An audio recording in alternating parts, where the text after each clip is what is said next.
You boy. You know what time it is. Better watch how you step in. Yeah. But that was my niggas. Yeah.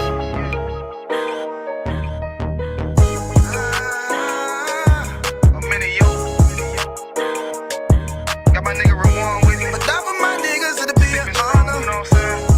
Under commanding General YAHANNA.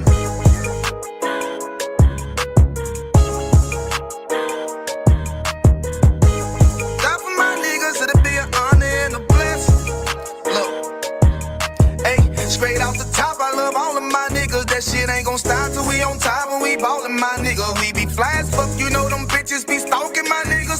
That shit'll never change and it's the same with all my niggas. City to city, I should be at home, that's what my ribs say.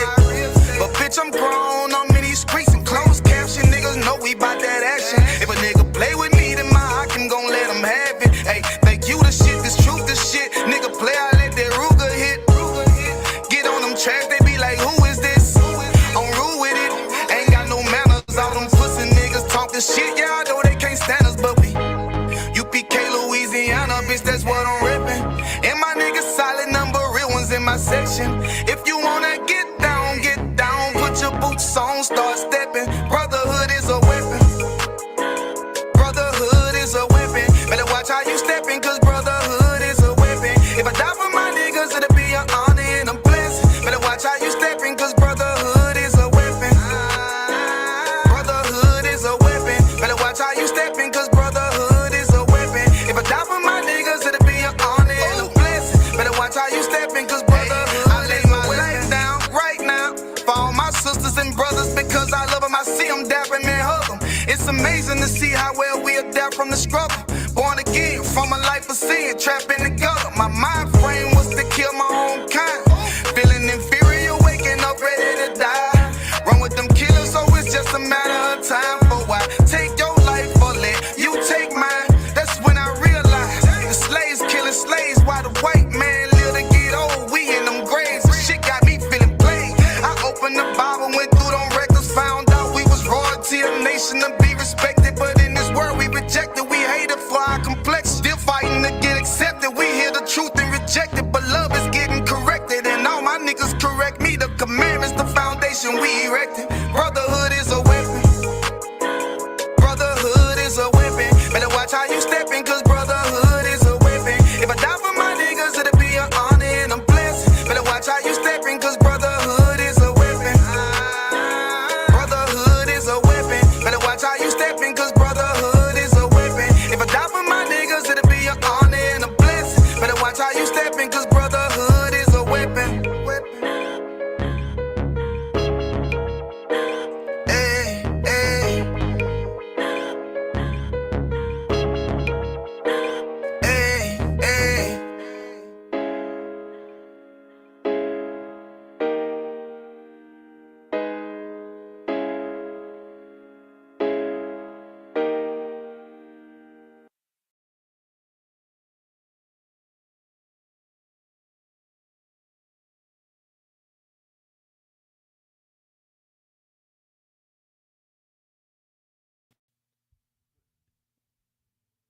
Let's get it, man. Shalaki.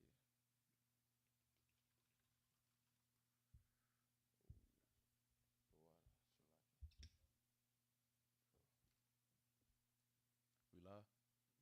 Let's get it, man. Clap it up, man. Let's get it, man.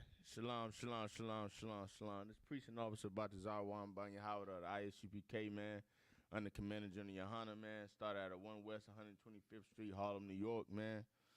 We are not affiliated with any Hebrew Israelite groups, man. You know what I mean? 1 West to the death, man. And tonight's class, man, the topic is basically just gonna be on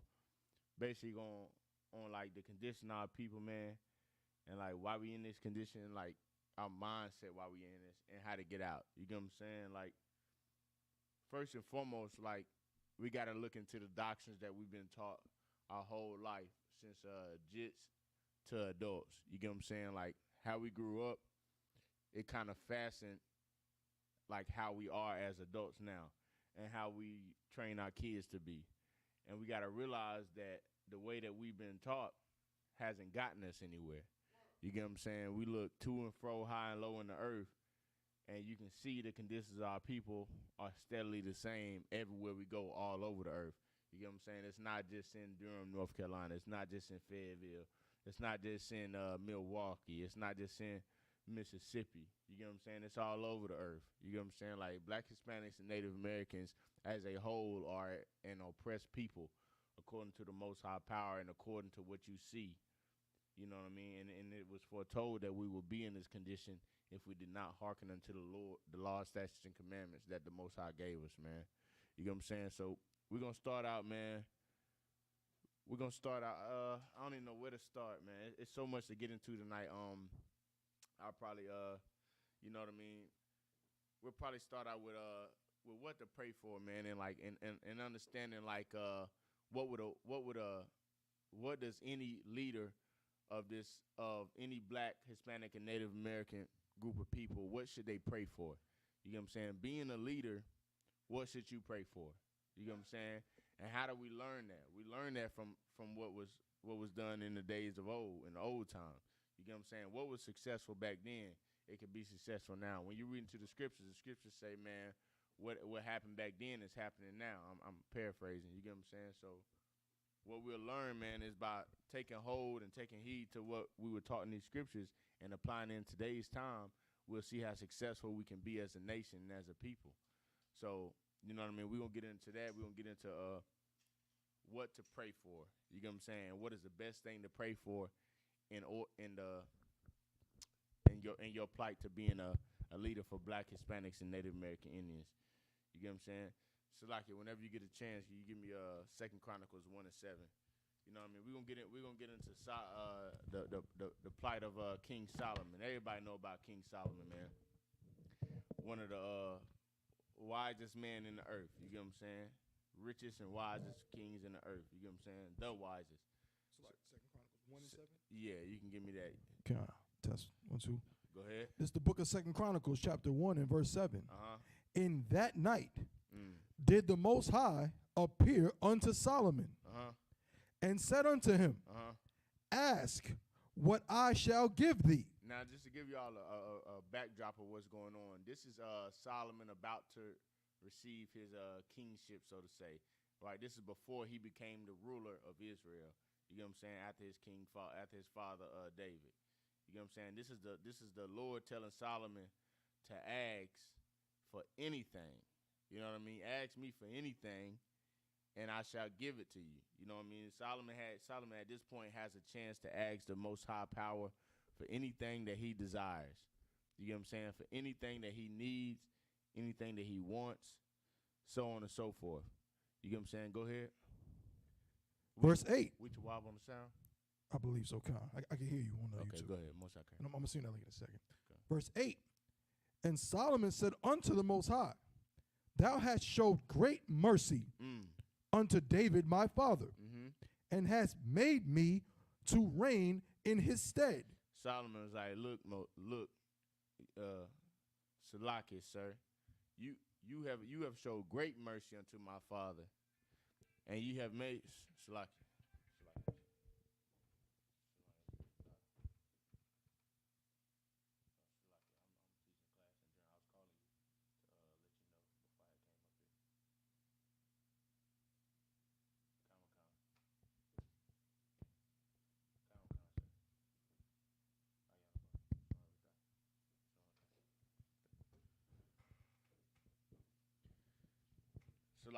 Read that again, verse 8. God, this is the book of 2 Chronicles, chapter 1 and verse 8.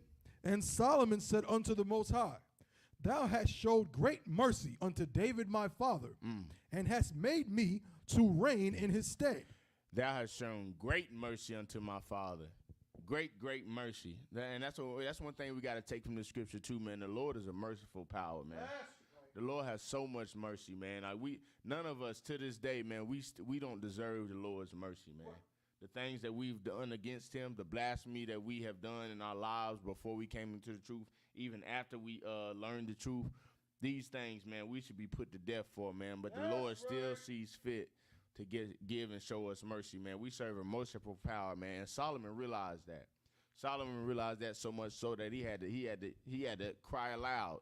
Hey, Lord, you are mercy. You show great mercy unto my father King David. You get what I'm saying? And has made me to reign in his stead. And what does that mean? Now, the torch has been passed, so to speak. Solomon is about to reign. That's right. And David's stead, right? Keep going. God. Verse 9. Now, O Lord, my power, let thy promise unto David my father be established. Go ahead. For thou hast made me king over a people like the dust of the earth in multitude. Now Solomon is like, man, he like, look, Salakia, look, Most High, Salakia, look, Yahweh, please. He like, look, check this out. You made me king over a people like the dust of the earth in multitude. What does the dust mean? What does that dust mean right there? That dust mean right there that you got to think of dust like granules of dirt, meaning there's it's unnumberable. Right. You get what I'm saying? Right. Like it's so many people you made me king over, right? So Solomon is indeed kind of stressing a point to the Most High, like, look, let thy promise unto my father David be established, for thou hast made me king over a people like the dust of the multitude. So he understanding what the Lord has laid upon him, what his father has passed down.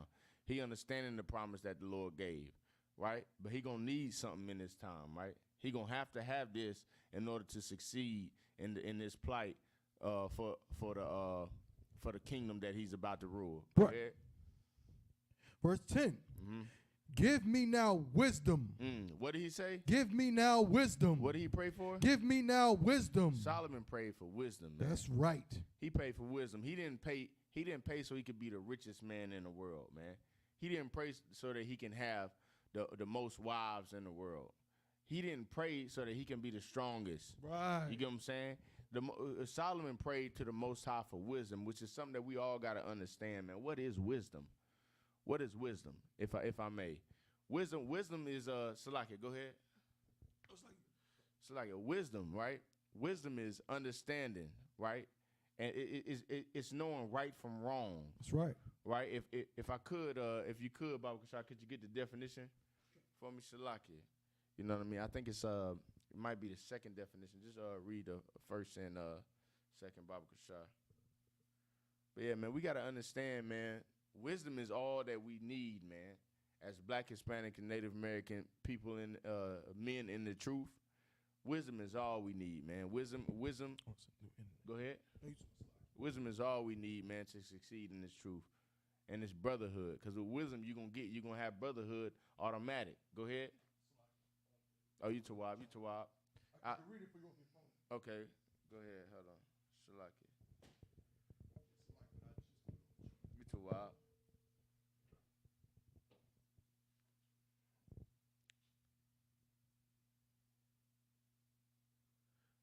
Shalaki, I read it. The wisdom definition, it says the quality of having experience, knowledge, and good judgment. The quality of being wise. The good judgment part is the part that you need, right? Having good judgment is necessary in a progressive plight to help anybody. Good judgment. What does that mean? To be able to judge the good and to be able to judge the bad. To know what's right from what's wrong. Right? Wisdom is what we need to succeed in this nation and in this kingdom, man. And Solomon realized that. That's right. Solomon realized that without the Most High power, man, granting him wisdom, he would not be able to rule anything, let alone guide himself, let alone following his father's footsteps righteous and accordingly, let alone move right. You get what I'm saying? Solomon realized that he needed the Most High to grant him wisdom to have a sustainable and productive kingdom in the eyes of the Lord. Go ahead. Salaki, if I could, what you bringing out is so heavy because, we reading this history of our people that right. We don't even realize growing up in this society, this is our history. Right. And we reading that our prominent men we think of Solomon and his riches, but that's not what he went after. He went after wisdom. But nowadays, we see that our people go after what? They go after riches. They go after all the women. They go after, you know what I'm saying, all the notoriety, all the fame, all the likes, all of that. You know what I'm saying? But, you know what I'm saying, it's so adverse to who we really are. That's right. Really, we're supposed to be the people that's the most wise on planet Earth. So this is a heavy lesson for our people to be like, oh, wait a minute. That's what I'm supposed to be going after. Right. You know what I'm saying? Salaki. Nah, heavy point, man. Heavy point. Give you a hand for that, brother. Word up. Because that's it's more so this, what is it? Would it be called a stigmatism? It's the stereotype? Yeah, it's a stereotype for black people. It's damn near like a stereotype for black people to not pray for wisdom. Right. Black, Hispanic, and Native American people don't never play for wisdom. We play for, can I get this job? That's right. Can I get this money? Yep. Lord, please help me hit the lottery. Right. You know what I mean? Lord, please, like, help me get this woman, so on and so forth. We don't pray for the things that we should pray for, right? If I had more people in the class, I have people pulling precepts. But we got you though. We don't pray for it. We don't pray for what we should pray for. Man. Whatever you need, I got you. I'm about to. You know what I mean? Send you the link. The water. I already sent it out. Oh, you got it? Yeah, come. The water. Yeah, if you need another drink. But yeah, man, we gotta understand, man, that wisdom is all we need, man. You know what I mean? And praying for the right thing, man, is really what could cause you to live or die in this kingdom. You know what I'm saying? And we're gonna keep going into that. Back to 2 Chronicles. Yeah, 2 Chronicles. Verse 10. Yeah, we can finish that out. Yeah. God, it's the book of 2 Chronicles, chapter 1 and verse 10. Give me now wisdom and knowledge, that I may go out and come in before this people. For who can judge this thy people that is so great? You remember what I said about that wisdom, man? Wisdom is that power to judge, man, that knowledge to judge right from wrong, wrong from right. You get what I'm saying? Right from left. You know what I'm saying? Solomon knew that. He knew that it was important for him to have that wisdom in order to be a great leader for them people. You know what I'm saying? For his people, for the Lord's people, the blacks, Hispanics, and Native Americans at the time. Right. You know what I mean? So like it. Keep going. Verse 11. And the Most High said to Solomon, because this was in thine heart, and thou hast not asked riches. You don't hear that. That's right. You don't hear that today.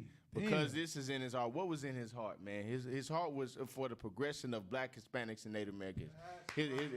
What was in his heart? His heart was to serve the people righteously, to be his best version of himself for the people. Right. And so he knew he didn't. In order to do that, he had to be wise. That's right. So that's what he asked for, man. The Lord. What is that? What does this all concur to be? Solomon was what? What was Solomon? Solomon was sincere.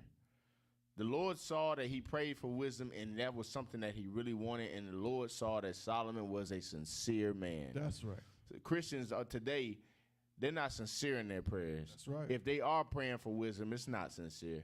If they are praying to say, Lord, I won't do it again, it's not sincere. It's for a time being. It's for a time. As soon as you go to prison, first thing you think praying is, Lord, please get me out of this. I won't do it again. Lord, please don't give. Please just don't. Ooh, Lord, please. First time you lay with that woman, she burn you. Lord, please don't let it be nothing bad. Please, Jesus. Oh, I won't do it again. I'll wrap up next time. Right. I promise you I'll do that. I do that. One thing, I go to church, all that. You know what I'm saying? These are the things that we pray for. We pray for them in vain, man, and we are not sincere. But when Solomon prayed, man, he knew he did it because he needed the Lord. Yes. Absolutely needed him, and he did it sincere. And the Lord saw that, and the Lord knew what Solomon was saying, that he meant every word of it, right? So the Lord granted Solomon what he asked for. Continue, read that again from the top. God, this is the book of 2 Chronicles, chapter 1 and verse 11. And the Most High said to Solomon, because this was in thine heart. Because you are so sincere about this. Go ahead. And thou hast not asked riches. And you weren't greedy like the Christian church. Right. You weren't greedy like the person in poverty that just wants a way out the easy way. Right. You weren't greedy like black Hispanics and Native Americans who don't give a damn about the next brother or sister. That's right. You weren't greedy like them. You didn't just care about yourself. You're not selfish. Right. Because of this, go ahead. Wealth or honor. Wealth or honor. No, you didn't ask for no money. You didn't ask to be the most known in the kingdom. You didn't ask to be the most popular in this, that, and the third. You didn't ask to be the most worshipped in this nation like some of these Christian pastors, man. That's right. They go and get the biggest jet, the biggest house. Why? Because they want to be worshipped. They want to be looked at as the greatest in this kingdom. They want to take all the glory from the Most High, man, and have it of themselves, man. Solomon didn't want that. Solomon didn't want the honor, the wealth, or the riches. He didn't want that. Keep going. Come. Nor the life of thine enemies. Nor the life of thine enemies. He didn't want to go and ask the Lord to make him win all the wars, to go kill all his enemies, kill everybody that was cockeyed in the earth, kill everybody that didn't walk how he walked, talk how he talked. He didn't do that, man. Kill everybody, all the heathens. He didn't do that. He wanted to rule his people and raise them up righteously under his father's name, man. That's what he wanted to do, and he did it sincerely, man. He didn't ask for all that other stuff that we would ask for in today's time, which is a lesson in itself, man. That's right. Just understanding the plight of what we should be asking the Lord for, man. We got to understand what is most important to the Most High. What's most important to the Most High is us serving him. That's right. And us having a great leader above us, that helps us to serve him.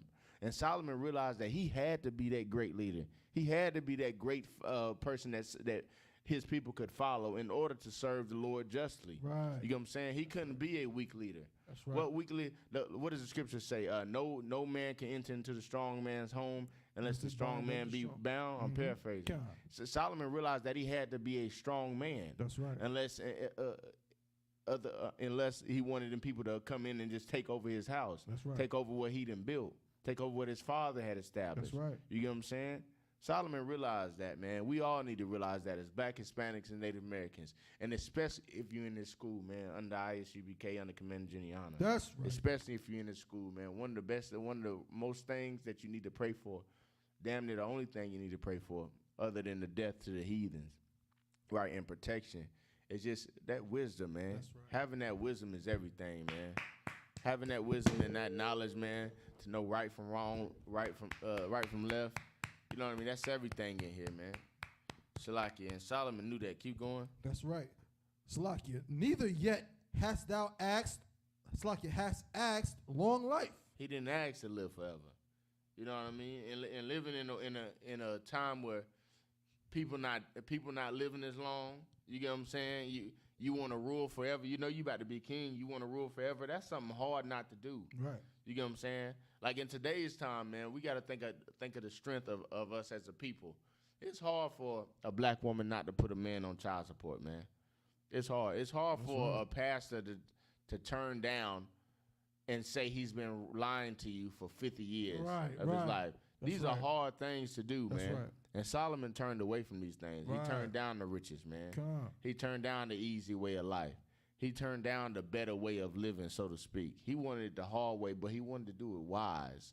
You get what I'm saying? Keep going. Neither yet has asked long life, but has asked wisdom and knowledge for thyself. He asked for wisdom and knowledge instead of all those things, man. He realized what he needed. Keep going. That thou mayest judge my people, over whom I have made thee king. That he can be a righteous judge over them people, man.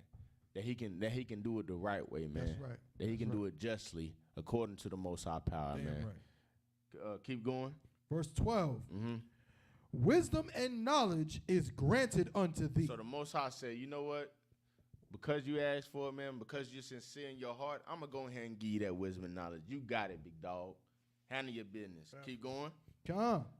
And I will give thee riches. And he will what? And I will give thee riches. See, Solomon was sincere in his prayer, man. And he didn't ask for the riches. He didn't ask for the wealth, the honor. He didn't ask for the killing of his enemies. He didn't ask for the long life, man. He was sincere in his prayer for wisdom, man. So you know what the Lord said? He said, look, I'm gonna give you the wisdom and I'm gonna give you the riches. That's right. I'm gonna give you what you asked for and what you didn't. That's right. Because why? Because Solomon was a sincere man in what he prayed for, man. That's right. You know what I mean? Solomon knew his duty was unto the Lord, man, unto the Most High Power, man. And he realized that, man. The Lord saw the sincereness in his heart, man. Title of this message, man, just be sincere, man. Be sincere with the Lord, man. That's right. Be sincere in what you pray for, man. Right. And wisdom is the best option of prayer right now in today's time. Damn right. You know what I mean? We're gonna drop that and give me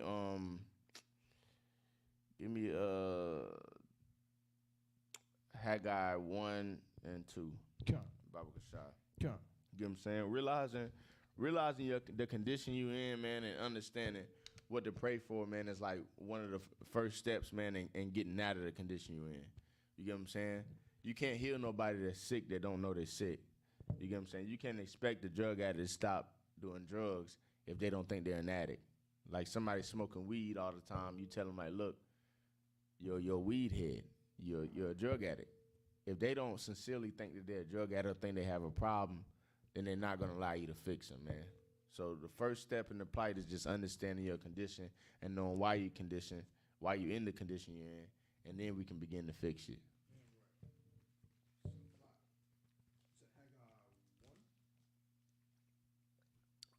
Yeah, 1 and 2.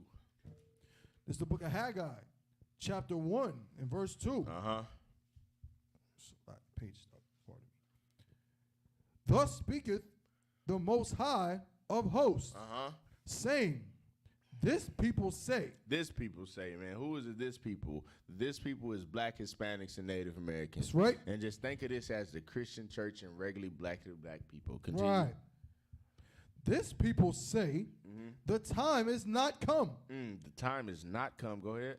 The time that the Lord's house should be built. What is this saying? Salakia. Go ahead. It's like you said, the Christian church is, you know what I'm saying, they think they got all the time in the world. Right. You know what I'm saying? They not really, you know what I'm saying, doing what we do, I.S.U.P.K. Right. You know what I'm saying, trying to get everything in order now because the Lord can come at any moment. They thinking, well, you know, I'll get it right next week. I'll get it right next month. So they just think they got a bunch of time. Yeah, this is the procrastination, man. Right, this right. Is the procrastination, man. Perfect Putting word, off, God. man. Putting off. They thinking, they looking at it like, I ain't got to stop smoking right now. The Lord ain't come back. He not going to come back in my lifetime. Right. You know what I'm saying? They putting it off, man. They putting it off, which is so disgusting in the eyes of the Lord. That's right. You get what I'm saying? You wait until you go through hell, and then you want to change. Go ahead. Salakia, just what you're saying is bringing out is so heavy, too. I mean, at I.S.U.P.K, we know this full well because every brother and sister hanging out outside of the school on the block. Right. Every brother we run into at the mall, we run into what they say. Man, I'm gonna come see y'all, man. Right. Y'all got class tonight? Yeah. Tonight, you know and then what they do is they be like, I go next week. Yeah. I go next Wednesday, man. I go next Wednesday. That's nah, right, heavy God. point, man. Damn right. God. That's us as a people, man. You know what I mean? It's just like we're so destroyed. That's right. That we find comfort in our destruction. Right. You know what I'm saying? So much so that it damn near hurts to change and get out of it. Tawab. You know what I mean? Damn near hurts to change our ways. You know what I'm saying? Like, we love being a slave. That's right. You know what I'm saying? Like, we love having a master over us that dictates certain things so that way we won't have to deal with it. Right. Which is disgusting, man, and it's terrible to our progression. That's you know right. what I'm saying? Keep going. Come. Salakia. This people say the time is not come. The time that the Lord's house should be built. What's the Lord's house, man?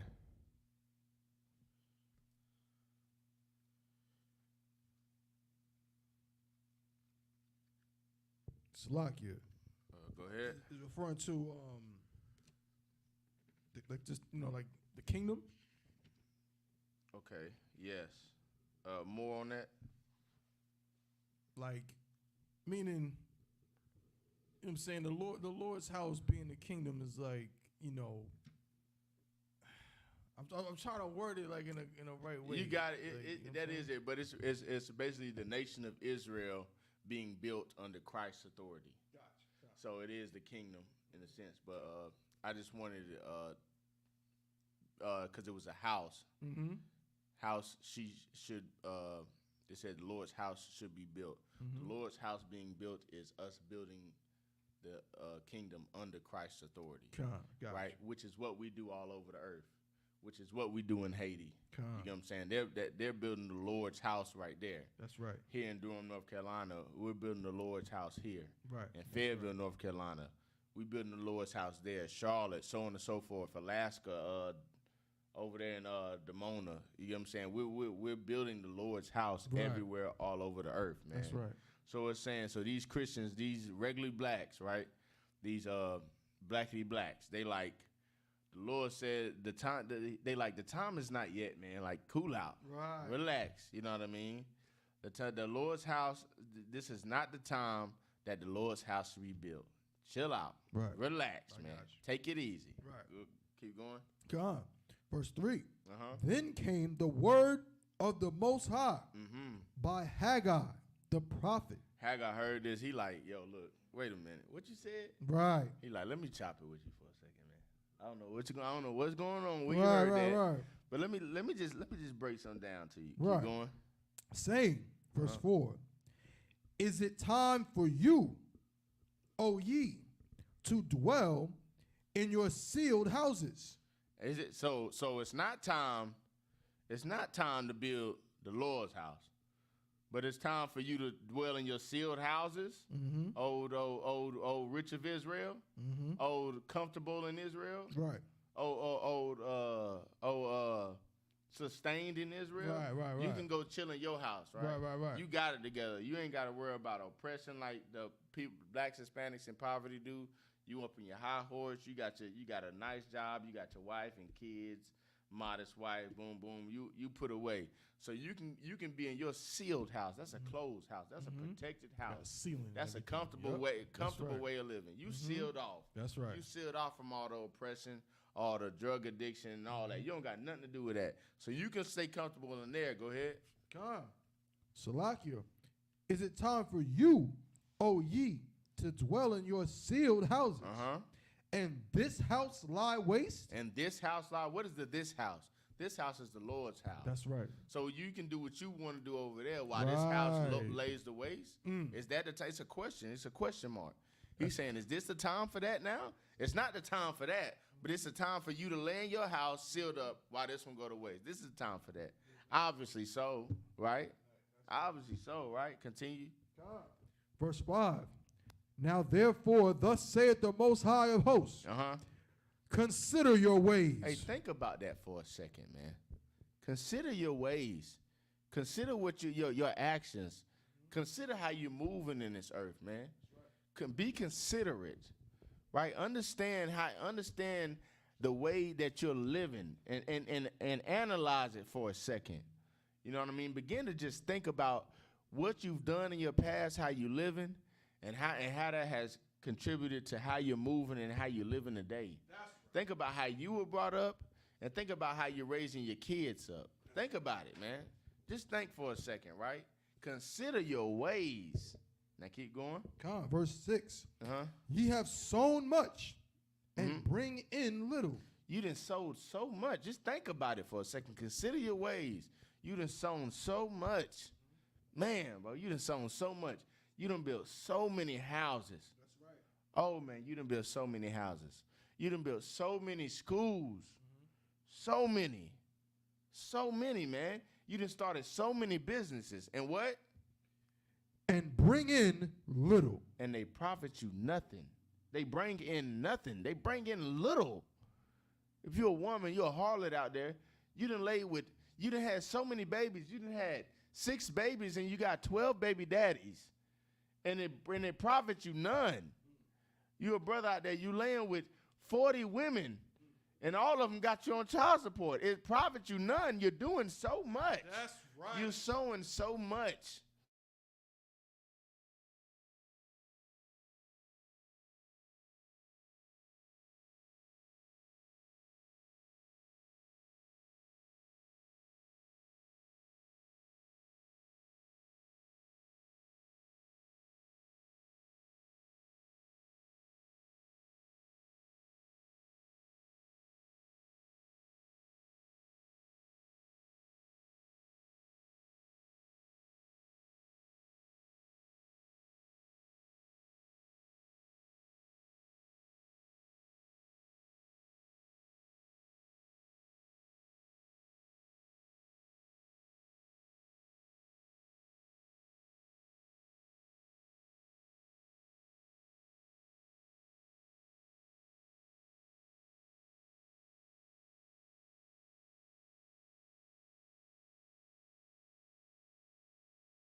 Mic Test check. 1, 2.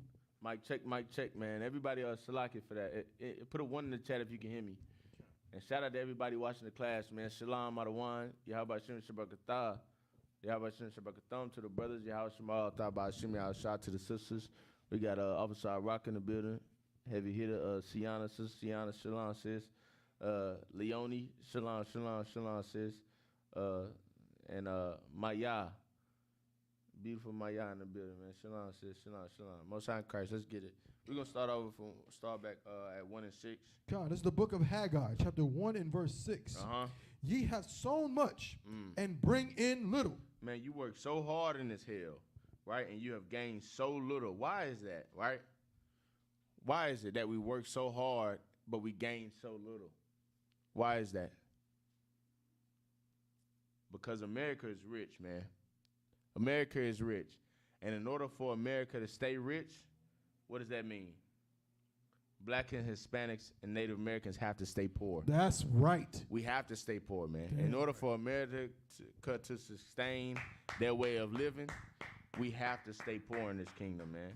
And what does staying poor mean for us? It means black jobs. It means picking in the fields. It means barely having enough to eat, barely having drinking water. It means poverty. It means oppression. It means substance abuse. It means addictions to any and everything in this earth, right? That's what it means, man. We sown so much and bring in so little, man. Like America we have to stay poor for America to stay rich, man. And then you got to think as Black, Hispanics, and Native Americans, how do we live day to day, man? We live to survive. Like our day-to-day living is to survive. You get what I'm saying? And when a person is living to survive, then what does that ultimately include? If you're living to survive all the days of your life, what does that mean for you?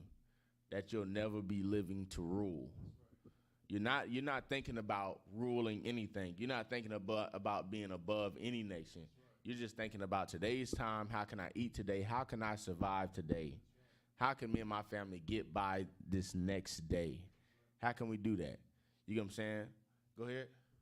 Salaki, if I could just real quick, that's a heavy point too, because that going back to the Christian church, always come back to the Christian church. Right. The Christian church definitely instills that idea in black people and Hispanics and Native American Indians. Right. Be grateful for what you got.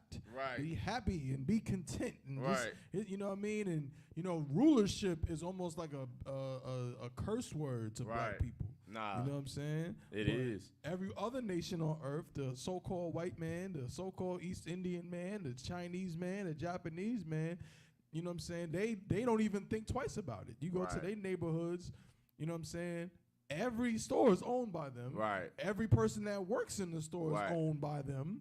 You know what I'm saying? They got their own hospitals, their own taxis, they own this. And they don't even think twice like, oh man, maybe we're being racist by not hiring black. Nah, it's like that's how it is. They just taking care of home. We the only ones that be like, nah, this ain't right. We gotta bring some other people in here. We gotta share the wealth. Right. You know what I'm saying? So yeah, like rulership is the thing that everything they've given us is to sidetrack our minds to not even think about rulership. So man, there's 2 points on that. That's a heavy point, man. Real heavy point.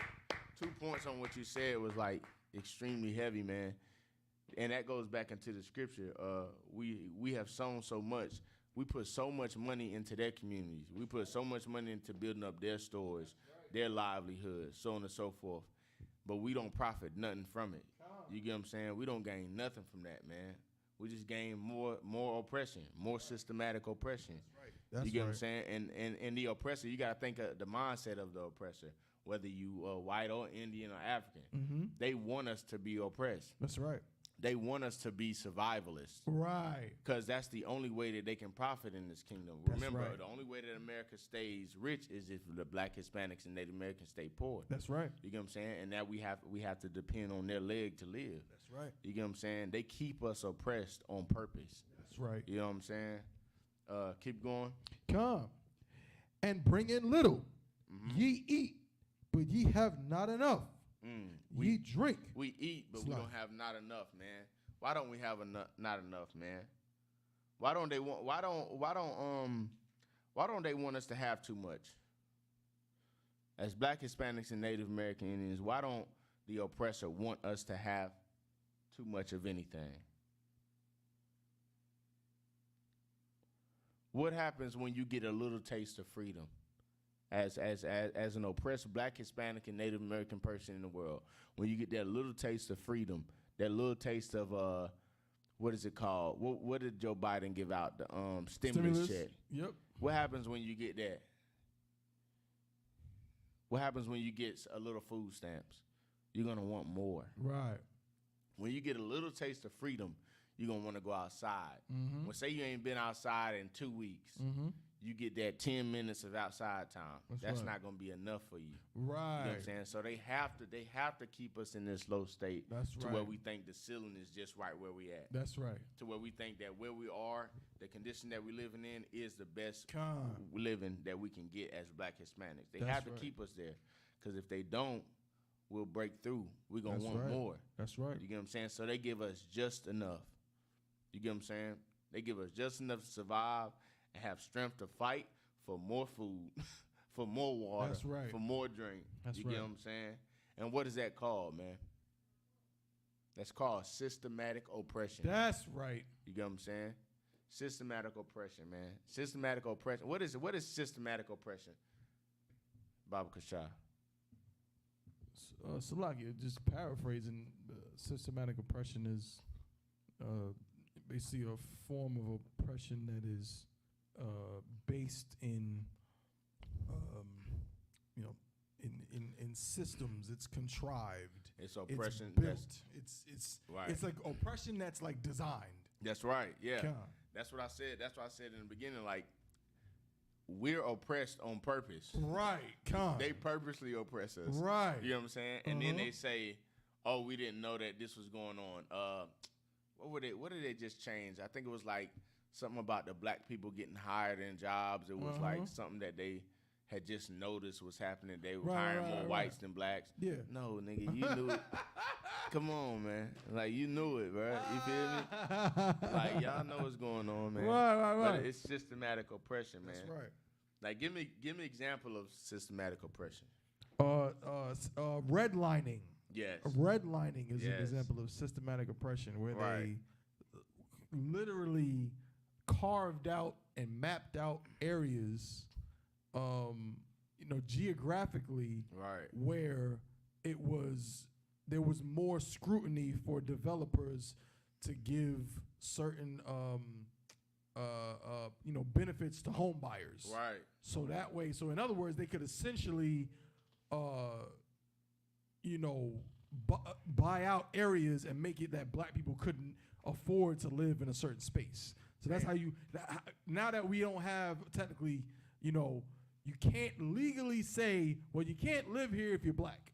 But what you can do is you can make all kind of legal stipulations and things like that and redline to say where, well, This type of area, people. right, exactly. This, if you got to make a certain amount of money, and if you're in this area is a blighted area, meaning we can come in here and bulldoze the whole thing and build a freeway. Like, they do little things like that so that a Black man, the GI Bill, right, the GI Bill that had again stipulations in it where if you weren't the descendant of certain people, you couldn't get access to it, even if you fought in World War II. It's crazy. That's systemic oppression. Now you can't get a low interest loan to buy all them houses that they was building up in the 50s and the 60s. It's crazy, man. It's sad. Planned Parenthood. Right, Planned Parenthood. Planned Parenthood. Section 8. Section 8. What else, man? It's so many of them. God, that's right. But all these things, man, even though, they seem like things that we have to take heed to, they're distractions. That's right. Like I said, like, if we were not oppressed as much as we are, we would want more. If we got a taste of what it's like to not be in the condition of Blacks, Hispanics, and Native Americans as a whole, we would want more. Right. So we got to say, if we get a little taste of, if we get a week of no Black people dying from the hands of white people or oppressors. That's right. Any oppressors. A week of no hangings in 2024 at all. That would be a sight for black people. And we wouldn't just want that. We would want more. You get what I'm saying? Why do they have to keep this constant pressure on? They have to kill us every week. Right. We got to die. That's right. We got to die from cops killing us, shooting us in the back. Hands up, don't shoot, and then we still get shot. We have to live. We have to do that. You have to put your son's father on child support in order to get food stamps for you and that baby that you snatched from him. You have to do these things. Why do you have to do this? Because it's the only way that we can keep you oppressed. Right. It's the only way that we can stay on top and you can stay on the bottom. But what if one day we woke up and we choose to pray for something other than hope I win this case against my baby mama? Right. We chose to pray for something other than I hope I win this $1 million cash prize. Lord, please, I need a new car.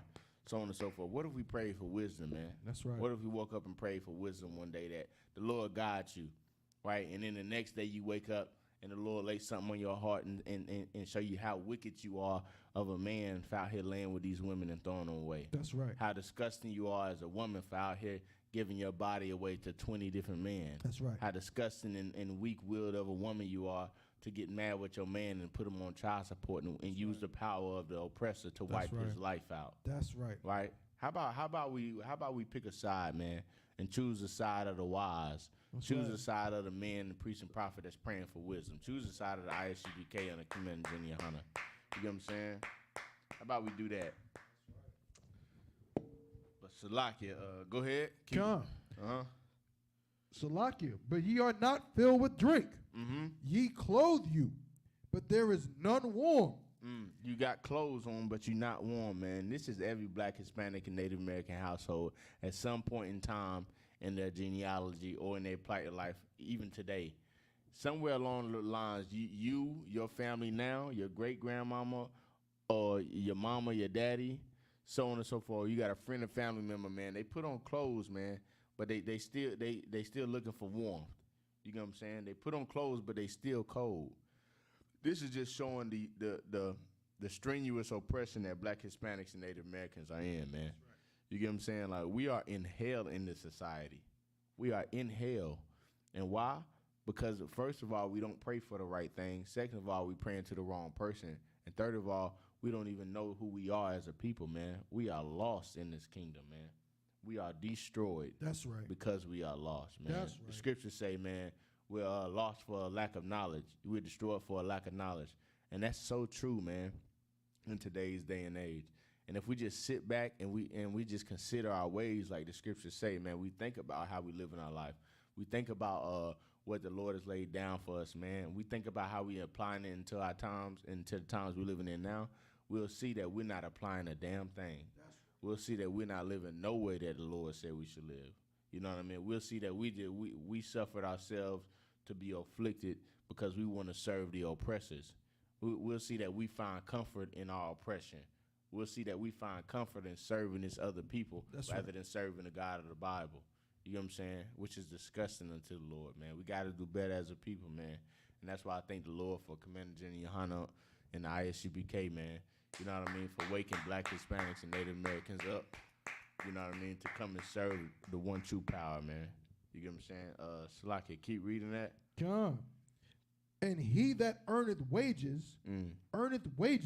to put it into a bag with hole. You ever got paid and it was gone that same day? Right. I'm pretty sure everybody can understand that. That's right.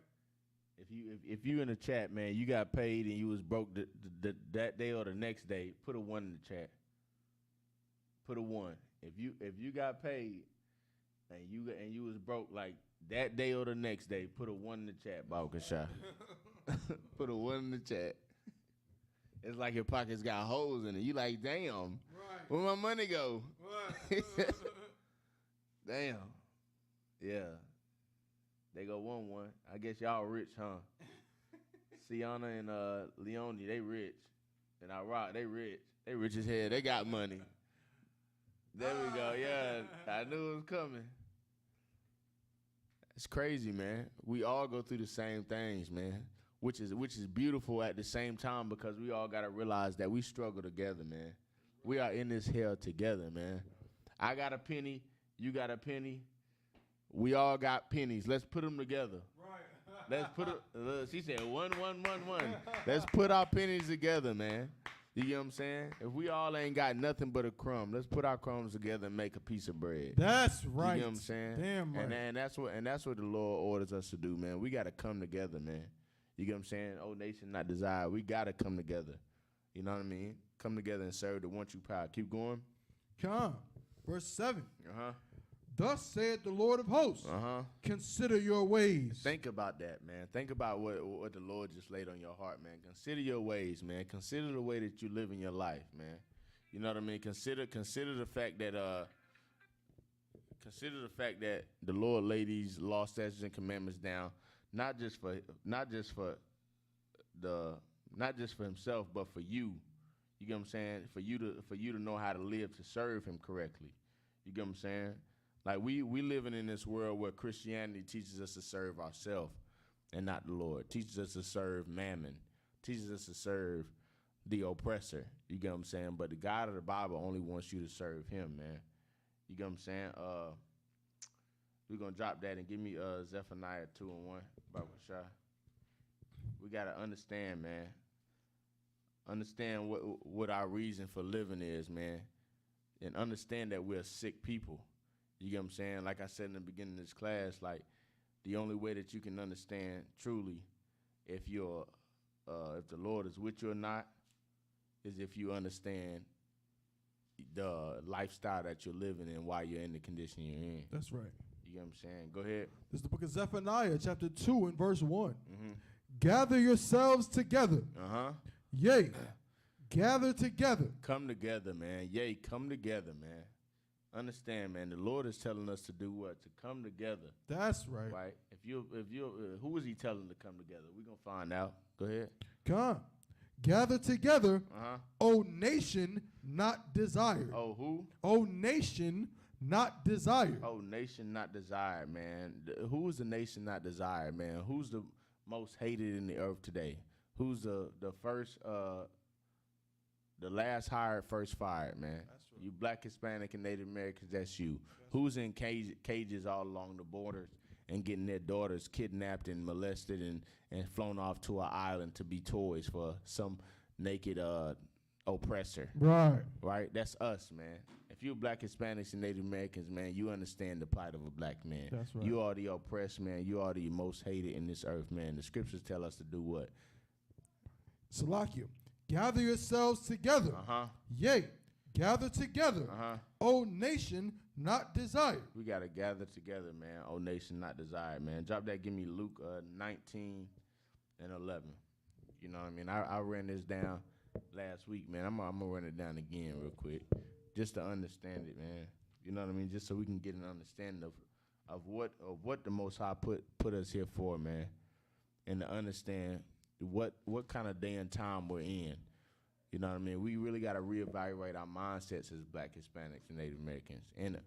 And it's sad that we have to do this, that we have to come and teach our people what we should already know, but it's beautiful that the Lord is waking us up so that we are able to do so. You get what I'm saying? Go ahead and read that when you got it. This is the book of Luke, chapter 19 and verse 11. And as they heard these things, he added and spake a parable because he was nigh to Jerusalem. Okay, so now I'm going to give y'all a little backdrop on this. This is the disciples, and they're seeing Christ headed towards Jerusalem. And as they're seeing him head towards Jerusalem, they're looking at him and they're like, oh, snap, the time is near, because everybody know the prophecy. So they're looking at him, they're like, oh, snap, the time is near. Christ heading towards Jerusalem, y'all. Hey, y'all tap in, man. Christ heading towards Jerusalem. Y'all tap in. So go ahead. Come. And because they thought that the kingdom of the Most High should immediately appear. So they seen him walk towards Jerusalem. They like, yo, look, Christ here, y'all. Like, the kingdom is at hand.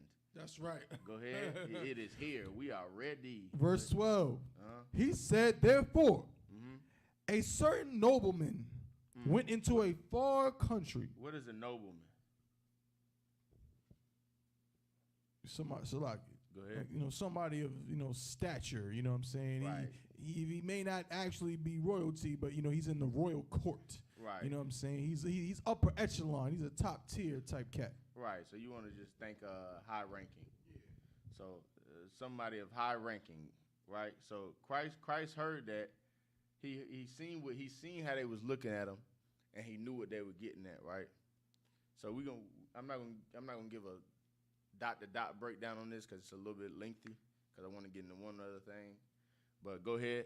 So Christ saw that. He seen them. He seen the look in their eyes when they seen him walking towards him, right? Walking towards Jerusalem. They like, oh snap. So he see how they looking at him. So now he go like, look, I'm about to break this down for you brothers, and y'all take heed. So now he going into him. He like, look, there's a certain nobleman. Go ahead. A certain nobleman went into a far country to receive for himself a kingdom and to return. So he went into he received for himself. He went to a far kingdom, right? He's going to go take a kingdom, right? He about to go earn it. For who? For himself. He about to go earn it for himself, bro. He about to go do what needs to be done to gain that kingdom, right? A nobleman. So go ahead, keep going. And to return. And then he's going to come back. Go ahead. Verse 13. And he called his 10 servants and delivered them 10 pounds. So he called his 10 servants. He said, look, man, check this out. While I'm gone, I need y'all to do this for me, bro. I'm going to go ahead and give y'all. While I'm gone, I'm going to let y'all have this, right? So he gave them all 10 pounds, right? So he split it up amongst them. So you get one, you get one, you get one, you get one, you get one. Broke it down, right? So keep going. Come. And said unto them. When you think about pounds, right, just to put you into the right mindset, a pound is like a token of money. So just think about a pound as a penny.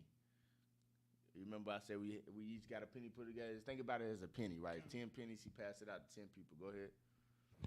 And said unto them, occupy till I come. And he said, occupy till I come, man. So he gave them some change. He like, look, this for you, this for you, this for you. Hey, take care of this until I come back, right? Handle this. Hold this down, right? Go ahead. Verse 14. But his citizens hated him. The citizens in the town, right? The citizens that in the town that he's telling them to occupy, they hated his ass. They couldn't stand him. They could not stand this the nobleman. They couldn't stand him. So he telling his servants to go occupy the land, and the citizens in the land hate him. You know what I'm saying? But go ahead. Keep going. And sent a message after him, saying, we will not have this man to reign over us. So they told the nobleman, they told his servants, they like, look, nigga, I don't know what this nigga told you, but he gone. Right. Y'all not running shit over here, Salaki. Y'all not running nothing. Go ahead. 15. And it came to pass that when he was returned. So they told him, like, look, y'all not running nothing, right? So then, anyway, so the nobleman went on about his business, right? Went to go conquer this land, handle his business, and then come on back home, right? So he returned. Go ahead. Come, having received the kingdom. He went and handled his business. He went and did his just due, took the kingdom, so on and so forth, came on back. Now he trying to see what he told them to handle while he was gone. Go ahead. Then he commanded these servants to be called unto him. He said, hey, yo, who? Joe, do. Y'all come on over here. Let's chop it up. Let's break it down on me. God. Right? So go ahead. To whom he had given the money. To who he had did what? Given the money. He gave them some. Y'all remember, man, he gave them each a penny. All of them had some business to handle, bro. He gave them all a penny. Poop, poop, poop, poop, poop. He gave it to them. So he called them. He trying to see what they did with it. Go ahead. That he might know how much every man had gained by trading. So he trying to know. He trying to see like how much you done multiply with. Right. What kind of business you done handle while I was out, my boy. Let's see what's going on. Keep going. Come. Shalaki, verse 16. Then came the first, saying, Lord, thy pound hath gained 10 pounds. Oh, he's a flipper. Hey, this brother here, boy, he handling business, bro. You feel me? He said, thy pound has gained what? Thy pound has gained 10 pounds. Thy pound has gained 10 pounds, man. That's a lot. You know what I mean? I give you one, you bringing me back 10. That's crazy, man. Look, what Gucci man did his wife, he gave her what, $2 million when he got locked up? A word. And I think when he came home, I think she had like 9 million or something. Oh, like that snap. Yeah. That's crazy. Yeah, that's a flip. He's a flipper. Yeah. So he flipped that thing. He did what he's supposed to. Go ahead. Right. Verse 17. Uh-huh. And he said unto him, well, thou good servant. He said, well, thou what? Thou good servant. Thou what? Thou good servant. My boy, you good. Hey, bro, you a good brother. You a good one, my boy, on me. So that good servant, go ahead. Because thou hast been faithful. Because thou hast been faithful, right? Go ahead. In a very little. Have thou authority over 10 cities. Woo, man, because you've been faithful with that little piece of change I gave you, and you was faithful with it, and you came back with some payal. You came back with some fire. That's you know what I'm saying? You flipped that thing. That's right. For you handling that business how you supposed to, I'm going to give you 10 though. That's right. Go ahead. Come on. Verse 18. And the second came, saying, Lord, thy pound hath gained 5 pounds. Thy pound has gained 5 pounds. Right? That pound, he ain't do as much as the old buddy. Right. But he did his just due. You feel what I'm saying? He did what he cared with what he had. You get what I'm saying? And that's what we got to understand, man. As Black Hispanics and Native Americans, man, do your best with what you got. That's right. Do your best with what you got. Even though we all just got a little of this, a little of that, do your best with what you got, man. Right. You know what I'm saying? But, yeah, he did his best with what he had. He said, look, I ain't got the 10, but I got the 5, though. That's right. And what he say? What did the Lord say? Verse 19. And he said likewise to him, be thou also over 5 cities.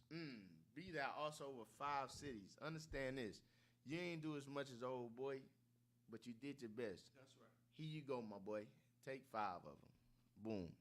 Beautiful thing. Keep going, man. Let's run it down. Let's see what else they got for the Most High, man. Let's see what else they got for the what is it? Start with an M. A nobleman? No, nobleman. Yeah. Let's see what else they got for the nobleman. Verse 19. And he said likewise to him, be thou also over 5 cities. Yeah, get your 5, man. Come on. What the next on that? Verse 20. And another came, saying, Lord, behold, here is thy pound. Oh, snap. Which I have kept laid up in a napkin. What you said, nigga? read it again. So what you said, nigga?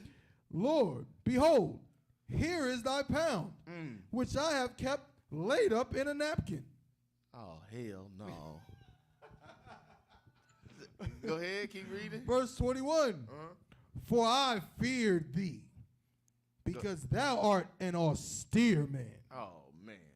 This nigga, that's just like you loan a nigga some money, and then, or you give a nigga something to give, you give him 10 pair of shoes, and tell him you get what you can back, and he come back to you 2 weeks later and give you back the shoes. And he guarantees you that they was gonna get off. Right. And you come back and he only got the shoes. You like, what you done did, nigga? All right. Where it's at? What's going on with you, my boy? You know what I'm saying? I gave you that loan for a reason. You know what I'm saying? But it's disrespectful what he doing. Right? For one, he's lying. For one, he's lying. You get what I'm saying? Keep going though. Keep going. He said, look, man, I held this down for you. He said, look, here you go, my boy. Look, I kept it for you. I shined that thing up. Pause. I got that thing clean, and I hid it. I put it up under the. I kept it tight for you. Pause. I kept it hidden for you, my boy. For you. Just for you. Here you go. For I knew you was. I know you. I know you. You like that, so I ain't want to mess with it. That thing, I ain't want to lose it. I put it. Right. You know what I mean? Go ahead. Keep going. For I feared thee, because thou art an austere man. What is he doing now? I feared you, man, because you so strong. You, oh man, almighty, so strong and masculine and just almighty strong and just I'm so scared of you. What is he doing? He lying and he trying to like butter him up. He's spiritually fellatioing him. Good night. Yes, that's what he's doing. He gives you can pick up what I'm putting down. I got you. He is spiritually fellatioing this man. He paused. He's kissing his rear end. Pause. Yes, that's it. That's what he's doing. Keep going. Because thou art an austere man. Thou takest up that thou layest not down. Listen, man, you take up what you didn't lay down. Right. Look, if you see something and you want it, it's yours. Right. Regardless of what somebody say. That's man. right. You know who you are. Right. Keep going. And reapest that thou didst not sow. Man, whatever. What is it? What is this a metaphor for?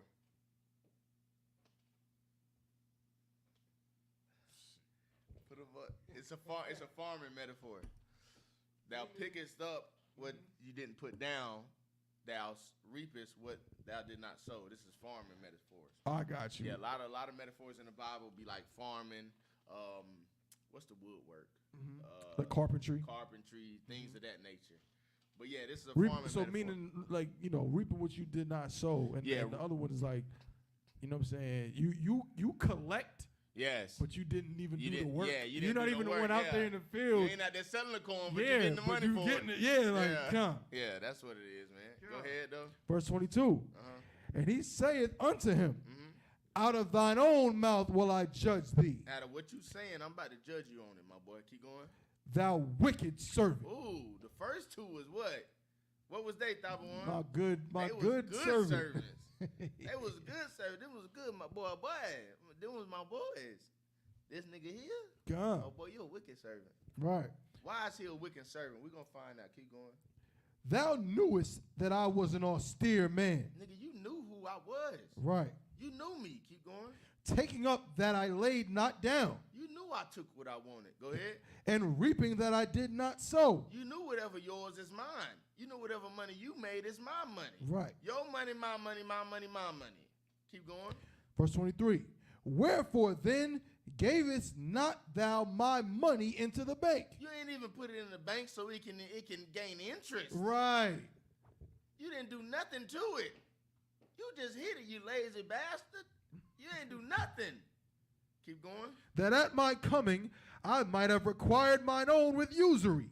That at my coming I might have got something off of it. Why you ain't put it in the bank so I couldn't get nothing off of it? It's a question. Why you ain't do that, my boy? What's going on with you? Why is he a wicked servant? Because he lied. That's right. This brother lied, man. That's right. This brother lied. This brother gave what? What did he give that we are not allowed to give in the I.S.U.P.K? Excuses. This brother giving an excuse. And a terrible one. Ew. Disgusting. Ooh-wee. Disgusting. Go ahead. Verse 24. And he said unto them that stood by, take from him the pound. Hey, buddy. Hey, come get this nigga. Hey, get it. Hey, take his stuff. Go ahead. And give it to him that had 10 pounds. And give it to my boy over there with the 10, bro.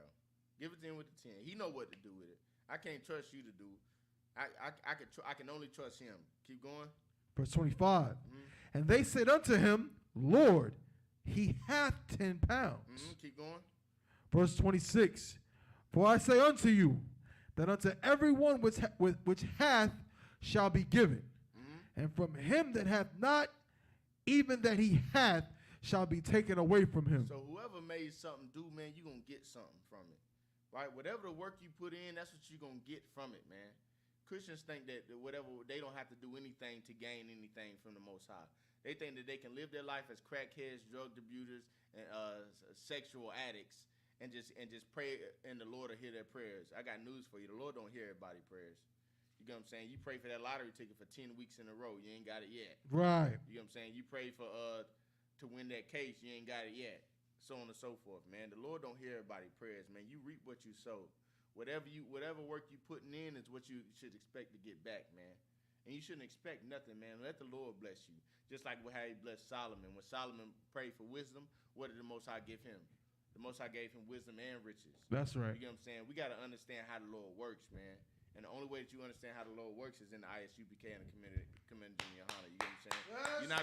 You're not gonna learn this in the Christian church. You're gonna learn how to tap dance, pay tithes, and how to try to see who can dress the best, and how the most cleavage out, and the shortest dress, and who the tricks is. That's all you're gonna learn. You're gonna learn who the tricks is. Coming there with 10 rings on the finger. I just happen to like rings. Don't think ain't no tricking going on over here. Hello. I'm the tricky. I'm just playing. But nah, I'm just saying though. That's the only things you're gonna learn in the church, man. You're not gonna learn how to be righteous unto the Lord. Keep going on that. Come. Salakia. Verse 27. But those mine enemies, which would not that I should reign over them. Those my enemies. So for you putting in that work, you going to get what you deserve when you put in that work, man. You put in that work, you going to get what you deserve. You don't put in no work, you ain't going to get nothing. Go ahead. Right. And for y'all, my enemies, which wish that I wouldn't reign over you, for y'all civilians, for y'all people that don't want me ruling over y'all, keep going. Come. Salakia, bring hither and slay them before me. Bring hither and slay them before me, man. You Black, Hispanic, and Native American Indian, man. What is this parable before I give you this? What is it? What is this? What's the whole plight of this message, Taba? Shalom, sis McLean. What to do? Shalom. What's the whole plight of this? What's the purpose of this parable? As far as just the whole thing. The whole, I mean, it's about, like you said, I mean, it's like putting in the work, like right. You know what I'm saying? It's what did they do in the beginning? What did who do in the beginning? What happened at the very beginning? What were they looking for? Originally they was looking for the kingdom. Right. Because they thought the kingdom was coming because Christ was on his way to Jerusalem. Right. And in their mind, well, this is, like you said, this is the time. It's about to go down. Right. So now what's the purpose of the parable? Whole purpose of the parable is you get what you put in. Like, you know what I'm saying? Like in other words, it's like what we do in the I.S.U.P.K. Right. Like we not waiting for that's right. the kingdom to just drop down. Right. You know what I'm saying? We're trying to build it. Right. You know what I mean? We teaching these classes. We trying to bring our brothers and sisters in here now. Right. We trying to get Blacks, Hispanics, Native Indians to stop smoking weed now. Right. We trying to get brothers and sisters to come together and go to the Passover now. You know what I'm saying? We trying to build the kingdom so when Christ come back, we did the work, Lord. Like here you go. That's right. We not heavy point, man. Get it, brother hand, man. Now heavy point because that is, you're correct. Sure. The parable is it's not about when Christ coming back. It's about what work did you do while he was away. Right. You get what I'm saying? What work did you do while he was out, while the merchant or the nobleman was out conquering those lands? What were you doing in between time? Right? What are you doing now, man? That's what's important. What's important is the work that we're putting in now, man. These bricks that we laying now, this foundation that we laying now, that's what's important, man. Like I tell everybody, man, when I talk to people on the side, man, the I.S.U.P.K. is a foundation for a great nation, man. And we building this shit brick by brick, you know what I mean? Stone by stone, you feel me? You know what I mean? So we're going to drop that, and we're going to get into Galatians 6 and 1. You get what I'm saying? Then we're gonna clip it after this, man. You know what I mean? I just want to chop it up with Durham for a little bit, man. I miss y'all, man. I miss Durham, man. Right, I get 6 and 1? Yeah, con. Let's get it. You got it? This is the book of Galatians, chapter 6 and verse 1. Brethren, if a man be overtaken in a fault. Now we got to understand, man, this is your typical Christian, right? And what does it mean to be overtaken in a fault? Well, really, this is any man that is subdued and taken over by demons. Any man, woman, or child, right? It says what now? Come. Brethren, if a man be overtaken in a fault. What does that mean?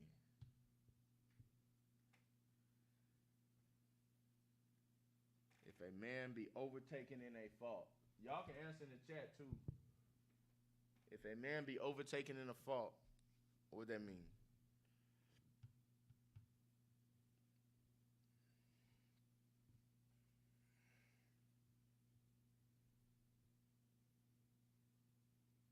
I give it to you for time's sake. You can't stop sinning.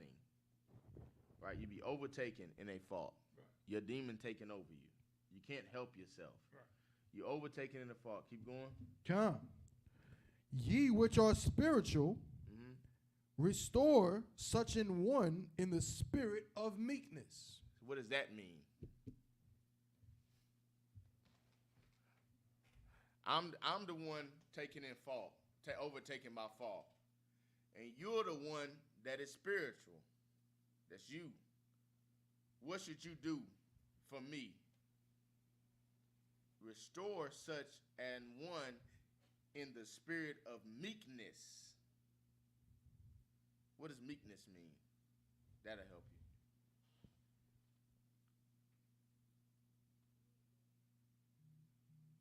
Get a definition. Nah, good try.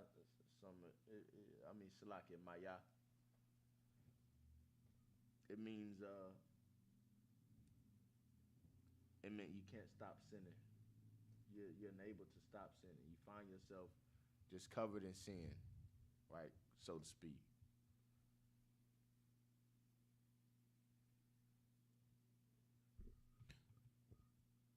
The definition of meek: quiet, gentle, and easily imposed on, submissive. Right. So, you want to look kind of weak, a little weak. Think of this as a weak, right? So, brethren, if a man be overtaken in a fault, ye which are spiritual, restore such an one in the spirit of meekness, right? So you want to restore him in his low state, right? He's taken over by his sin, right? And you want to restore him in such a low state. Consider thyself, lest thou also be tempted. You want to think about what if you were in his shoes. Right. You want to think about what if you were taken over in the same way that he was, right? Overtaken in fault. Say if you're addicted to heroin, right? And it just has consumed you, right? You are in spirit. You need to go restore a spirit in that brother. That brother's in a low state. You need to go lift him up when he's down.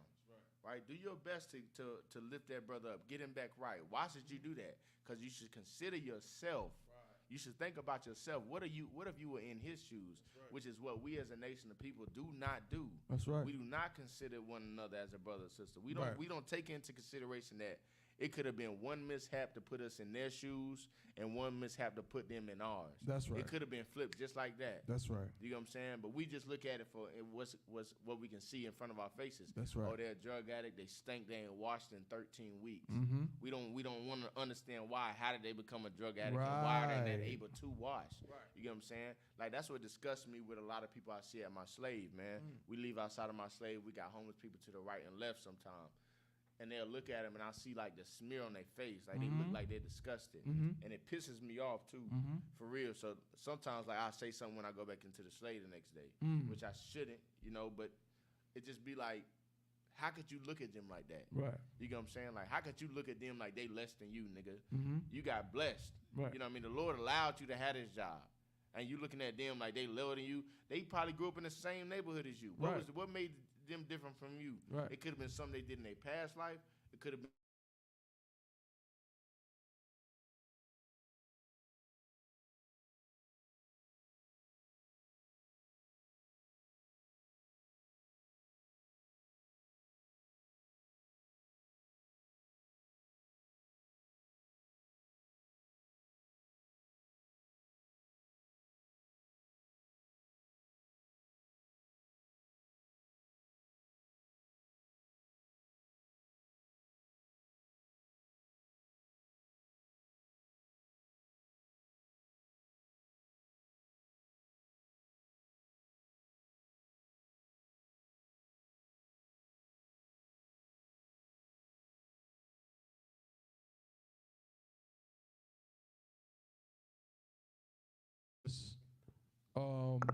in the world.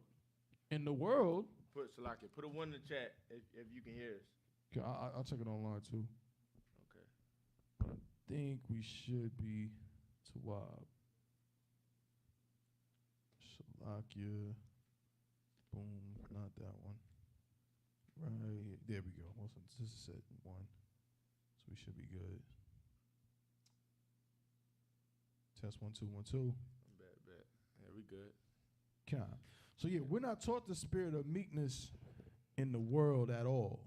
And especially here in America, in this society, in this, you know what I'm saying, and not just in America, the land per se, but just in this society as a whole. Right. You know what I'm saying? This Western society, we're taught, you know what I'm saying, that a person, to judge a person on their resources, to judge a person on how much money they can accumulate, to judge a person on, you know what I'm saying, on again, on their resources, what kind of things that they can manifest financially, economically. Right. You know what I'm saying? Even they could be a horrible person. Right. You know what I'm saying? But if they know how to make money, everybody's gonna follow them. Right. Because money's the thing that like everybody don't know how to make. Yeah. Everybody don't, you know what I'm saying? Everybody don't know how to make money, and that's the thing, everybody needs to feed their family. So you can be a horrible human being, but if you make money, people will listen to you.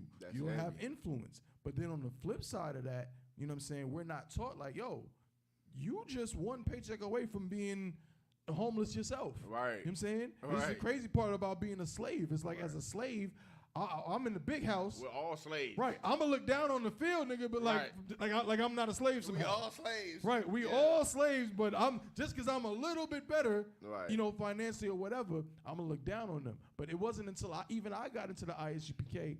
that, you know, I learned how to have that spirit of meekness. You know what I'm saying? Like, I don't never, how many times we go to camp, Bata, and like, you know what I'm saying, I'm gonna land my plane, but what is the number one thing whenever we on that podium, if you a little rusty, what you gonna hear? Zephaniah 2:1. Not the scripture, but the phrase. When you gonna be teaching, and you gonna say something, and here go Cap, or here go Zion. We, not you, we. Because you know what I'm saying? Because I don't smoke weed. Right. You know what I'm saying? Zarwan and my brothers, we don't do that. Right. You know what I'm saying? But we're taught to have the spirit of meekness. When I go on to speak, I'm not going to say, you smoking weed. I'm going to say we because I'm not better than you. That's right. Because the fact that I ever smoke weed means that, guess what? I should be dead. That's right. You know what I mean? That's so right. that what we learn in this I.S.U.P.K. is exactly what the scripture is talking about. That's right. Nah, heavy point, man. That brother understand brotherhood. That brother understand brotherhood, man. And we lean on each other, man. I'm not gonna get into my whole brotherhood breakdown, but I'll probably go through a couple of them. Keep going though. Salakia, no. Pause on that point that you were saying though, like the rich man, right? Being rich or having a lot of money doesn't make you a great leader, right? Which is around about what you were saying. For sure. Like you said, like you can have the most money in the world and be the worst leader. Look at Diddy. You know what I'm saying? Like this disgusting. Look at Eddie Long. Right. You know what I'm saying? Like they got millions and millions of dollars, but some of the wickedest bastards on the earth. That's right. So then when I hear women talk about what's that kind of man that they was talking about? Oh, a high value man. A high value man, like that high value man is somewhere playing with some young man. Right. You know, you gotta kind of evaluate the level of what you want here. You know what I mean? And you can get a man that's poor but worth above rubies. You know what I'm saying? Damn right. You gotta think Christ was poor. That's right. So because he was poor, we shouldn't listen to him. Right. So now flip side. Now put that into your marriage. Because I'm a broke man, you can't listen to me. No. Christ ran the nation a poor man. That's right. If I'm poor, I don't give a damn if my woman make $200,000 a year, and we in a house and it's in her name. Guess who house it is? Yours. That's mine. That's right. It's mine. It's my house. Meanwhile, according to every Christian woman, Jesus is their husband. Yeah, Jesus their husband. Jesus was homeless. Look, that nigga come in this house and kick down that door. I'm with him. Hey, look, I don't live in. Jesus gonna protect her. Right. Back there. Jesus back there with I'm gone. Right. Let me just take my little bag. I'm back there. She in the back hiding in the corner back there. Right. Jesus got her. That's you funny, know what I mean? man. That's your husband. You know what I mean? They got it so twisted, man. That's right. That's right. And that's a form of systematic oppression too. Damn right. That was put on us on purpose. Damn right. You know what I'm saying? So like it, but we're gonna keep going 6 and 2. Verse 2. Bear ye one another's burdens, and so fulfill the law of Christ. We in the I.S.U.P.K. and the Commander General YAHANNA, we are taught to bear ye one another's burdens, man. If we all together, if me, Thawan, Mahayaya, Makwa, Officer Zion, Officer Kawal, so on and so forth. If we don't have enough food to make a meal, but we have a little bit of each, we're going to put all that together and make a big meal for everybody. That's right. You get what I'm saying? We bear each other's burdens, man. I know if I got a problem with alcohol, guess who I'm going to lean on? I'm going to lean on my brothers to help me bear my burdens. Damn right. If you got a woman in here, so if you got a woman in here that can't stop whoring, right? She just can't stop. She's a whore, and she's coming in here and she's trying to shed herself over the world. That's right. You got a brother in here that coming in here. He's a full out drug addict, full out, right? What do? We bear their burdens when they come in here, man. We do our best to bear their burdens, man, and help them out of the condition at the end. That's right. And why is that? That's because we have a job to do. We got an obligation, man. You get what I'm saying? Under the Most High power, man, we got an obligation as priests and prophets of the Lord. When we took that oath, we took on everybody's conditions. Everybody's. You get what I'm saying? Everybody's condition. You get what I'm saying? Keep going with that. God. Salakia, verse 3. For if a man think himself to be something. Now, if you're a man, right? If you're a man and you think yourself to be something, right? You think you to be all high and mighty. Go ahead. When he is nothing. What makes a man nothing? Salakia, what makes a man something? If you think yourself to be something, what would make a man think himself to be something? Salakia, you mean what would make a man think himself to be something like in the world? Yeah, what would make him something? In the world, what would make him something is being rich. Being rich, right. Having money, having women, having cars, having clothes. And now in the truth, what would make him something? We would look at a man as something in here because of his work. His work. What his work did. will make him something, right? His duties, him taking on his brother's burden, him fulfilling the law of Christ. That's right. That's what makes a man something. That's right. When he is what? Salakia. If a man think himself to be something when he is what? When he is nothing. When he is nothing. What makes him nothing? Now we know what makes him something, right? He fulfilling the law of Christ. That's what makes him something. What makes him nothing? He's not doing the work. He's not fulfilling the law of Christ. Right. Yeah, keep it simple. Yeah. He's not fulfilling the law of Christ, right? What is he doing? Keep going. He deceiveth himself. He what? He deceiveth himself. Brother, you lying to yourself, man. You lying to yourself, man. You think you so high and mighty in your big penthouse, all your cars and your little white woman on your side, right? But you look at these brothers on the side of the road, you snare your nose up at them because they got a little smell to them, right? Because they don't have a house or a damn faucet to wash their ass, right? And you look at them like they're filthy. That's right. When they don't have a choice, they're in that condition because the system has put them in that condition. Now, whether they fell into it on their own or not, the system is not allowing them to climb out of it. And I'll give you an example of that. When you're a felon, you become a felon in North Carolina, right? Under the law of North Carolina, I believe South Carolina is 2 years now, but under the law of North Carolina, you can't go get you an apartment until you couldn't go get your apartment until your felony was 20 years old, between 10 and 20 years old. They changed it recently about a few years ago to where now it's between 7 and 10 years old. Now you can get you an apartment. Also, you couldn't get your record expunged until your record is until your felony is 20 years old. They just changed it 2 years ago to where now it's 10 years old.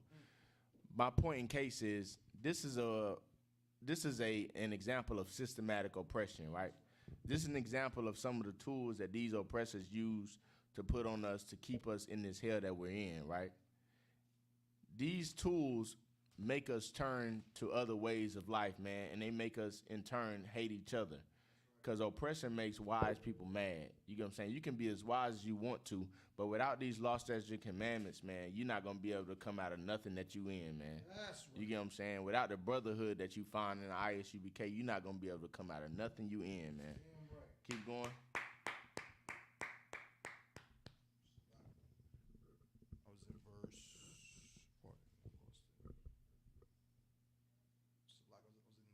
verse 6 and 4. Okay. Galatians 6 and 4. Galatians, that's Salakia. You to white, to white. I thought I was back in.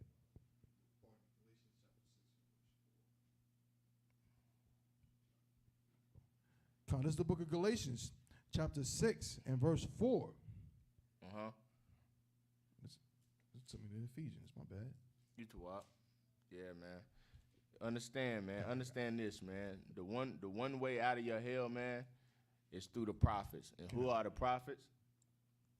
These black Hispanic and young men with braids and shiny heads and beards and the I.S.U.P.K. under Command YAHANNA.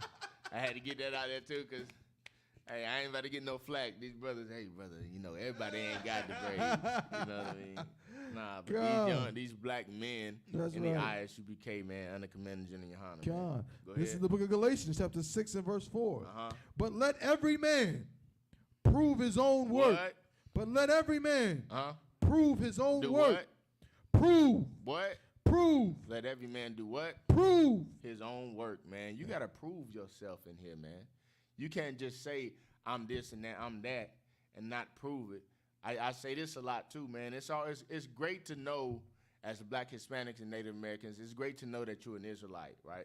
It's great to know that you're from the tribe of Gad, Naphtali, Zabalawan, so on and so forth, right? It's great to know that you're these people, Judah, Benjamin, Levi, Asher. It's awesome to know that. It's great to know that you're an Israelite and you come from the same tribe as Christ, so on and so forth. It's beautiful, but it's also a way of living that comes behind that. That's right. Just knowing it ain't enough, man. You know, like you see all these celebrities coming out. I think it's like a cool thing now to be a Jew. And all these celebrities coming out talking about they're a Jew. They be wearing the shield of David, talking about, oh, this, that, and the third, Kendrick Lamar's and all them. Like, it's cool to know that you're a Jew, but it's a way that you're supposed to live accordingly. That's right. You get what I'm saying? This scripture says you got to prove. You get what I'm saying? You got to prove his own work. What is that? What does his own work mean? But let every man prove his own work. You got to lay your own bricks in here, man. That's right. I can't do the work for you. That's right. We got the foundation already laid out, right? The I.S.U.P.K. and the Command YAHANNA. What are you going to do with it, man? That's right. What are you going to do? What kind of brick are you going to lay? And this for women, too. Mm-hmm. You got to lay your own bricks in here, man. Like, what are you going to do? You going to still be out there smoking them cigarettes with cigarette breath? That's right. Coming in class? Yeah, shed yourself for the world. It's cool that you can do it for a time, but don't get comfortable in that sin. That's right. Do not sit comfortably in that sin. When you coming in here, you're around these righteous brothers and sisters, you should feel a certain type of way that you have cigarette on your breath. That's right. No, we're not gonna judge you when you come in here. We gonna sit beside you. That's right. We're gonna sit beside you. But don't be surprised if somebody be like, hey, you need help to stop smoking? Right. That's right. Don't be surprised when we try to put you, hey, well, this is what we can do for you to help you. That's right. We're not gonna just expect you to change overnight, but what we will do is give you the tools to use them. That's right. And it's up for you to lay that brick. It's up for you to build your own foundation within yourself. That's right. This is the foundation for a great nation, but you got to build your own foundation in yourself, man. You know what I'm saying? It says, but let every man prove his own work. You know what I'm saying? Lay your own brick, man. Prove yourself. Keep going. Come. And then shall he have rejoicing in himself alone and not in another. Then he can be proud, man. Then he can say, yeah, I did that, man. I shook that crack off of me, man. That's right. I no longer lay with whores anymore, man. That's right. I stopped doing that. And in turn of him stop laying with whores and loving whores, what would the women stop doing? Women are only whores because men love whores. That's right. Women dress promiscuous with their chest out and their ass out. Why? Because men love when their chest and their ass is out. That's right. Right? If men love women with head wraps and cardigans, what would every woman wear? A damn head wrap and cardigan. I tell a female, quit, boy. You mess with me, you're gonna be in a head wrap and a cardigan. You're gonna be in a head wrap and a cardigan. Leave me the hell alone if you don't want to wear a head wrap and a cardigan. That's right. You know what I'm saying? On me. Come. So keep going. Come. Verse 5. For every man shall bear his own burden. For every man shall bear his own burden, man. Everybody has their own fight, man. Everybody. Everybody has their own fight and their own afflictions in this nation, man, and in this kingdom, right? What are you going to do with yours, man? Are you going to fight or are you going to fold? You get what I'm saying? And with that, I'm going to go ahead and end my class, man. Turn the class over to Priest and Officer Dr. Juan. Again, with the I.S.U.P.K. and the Command YAHANNA started at 1 West 125th Street, Harlem, New York, and we are not affiliated with any Hebrew Israelite group, man. You see them fringes, that's not us. You see them purple, that's not us, man. Shalom, shalom, shalom. Passing over to Precinct Officer Tabawan for a security announcement.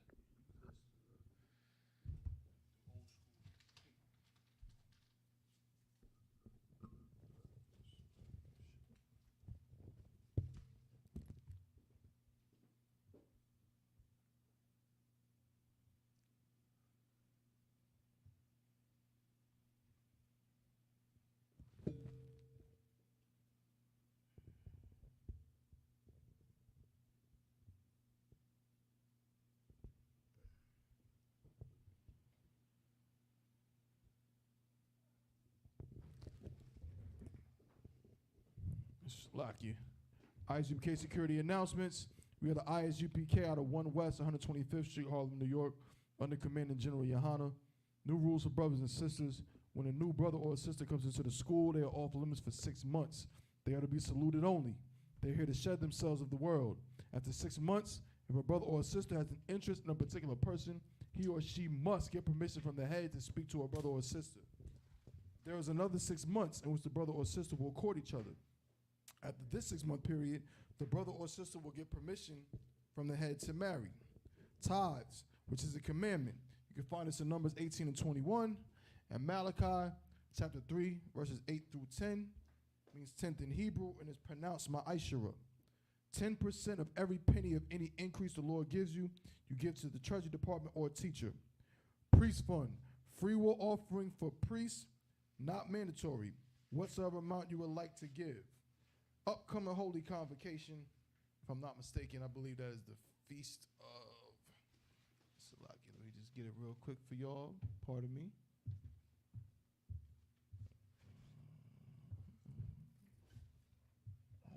Steer y'all wrong. My phone literally died right as I was getting it.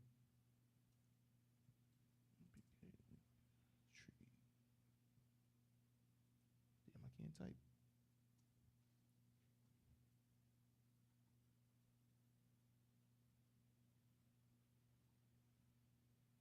Here we go. Khan, Salakia. Upcoming holy convocation will be the memorial blowing of the trumpets. That's the first day of the 7th month. That'll be Wednesday, October 2nd. You can find that in Leviticus chapter 23, verses 24 through 25. Want to remind Akim and Akwathin to check on social media. So it's isupk.com, Facebook, Twitter, YouTube, and so on for I.S.U.P.K events and materials. If a brother wants to be a trooper in the school, he'll start wearing all black, which includes black boots, shirts, pants, headband, and scarf. And with that, Ahmadiyim of Israel. We're going to issue one sorry to the teacher. We're going to issue one courtesy salute to the teacher men of Israel. Ahmadiyim Shabbat. Ahmadiyim Barak. Yahweh Shem Yahweh Shabbat Rakatah. Yahweh Shem Yahweh Shabbat Rakatah. Yajim Atah. Class dismissed.